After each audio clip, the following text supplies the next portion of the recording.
কিছু করার নাই ভাই, আমরা জাতিটাই এমন, বুঝছেন? আমরা আসলে জাতিটা খুব স্বার্থপর জাতি। না হলে নবাব সিরাজউদ্দৌলার যখন টেনে হিসড়ে নিয়ে যাওয়া হয়, তখন ওখানে অসংখ্য অসংখ্য হাজার হাজার যারা প্রত্যক্ষদর্শী যারা ছিল, তারা সব নীরব ভূমিকা পালন করতেছিল। ক্লাইভ লয়েড তার নিজস্ব একটা ডায়েরিতে লিখে যে ওখানে প্রত্যক্ষ যে দর্শী যারা মানে দেখতেছিল যে নবাব সিরাজউদ্দৌলা যখন টানে হিসেবে নিয়ে যাওয়া হয়, তখন প্রত্যেকটা লোক যদি একটা করে ঢিলও মারতো, তাহলে ওখানে আমাদের সবারকে পরাজিত হতে হতো, মানে ওখান থেকে পরাজয় মেনে নিতে হতো। তো বাস্তব কথা হলো এটা যে স্বার্থপরদের অবস্থাও কিন্তু বেশি একটা ভালো হয় না। আপনি দেখেন পরবর্তীতে আপনার মির্জাফর, ওমিসাদ, আপনার ঘসেবি বেগম, তাদেরও কিন্তু করুণ মৃত্যু হয়।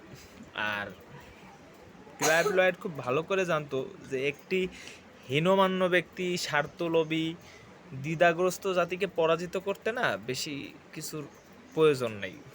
আর সবচেয়ে বড় কথা হলো আপনার রবার্ট ক্লাইভ কিন্তু এই মীর জাফরের উপর ডিফেন্ড করে কিন্তু ভরসা করে কিন্তু যুদ্ধে আসে নাই। সে কিন্তু যুদ্ধে আসছিল এই বাঙালির মন মানসিকতা খুব কঠিনভাবে পর্যবেক্ষণ করে। সে কিন্তু জানতো যে নবাবকে যদি পরাজিত করা যায়, তো এই জাতি নীরবে নীরবে চুপ থেকে পুরো দৃশ্যটা দেখবে, আর না হয় বিনোদন নেবে, হা হা করে হাসবে, এরকম একটা ব্যাপার। হ্যাঁ, তো আমরা জাতিটাই ভাই এমন। হ্যাঁ, তো এখানে ভাবার কিছু নাই। তো আপনার ভালো আপনি করতে থাকেন, আল্লাহ ভরসা। মানুষ মানুষের ভালো দেখতে চায় না, মানে দেখতে পারে না।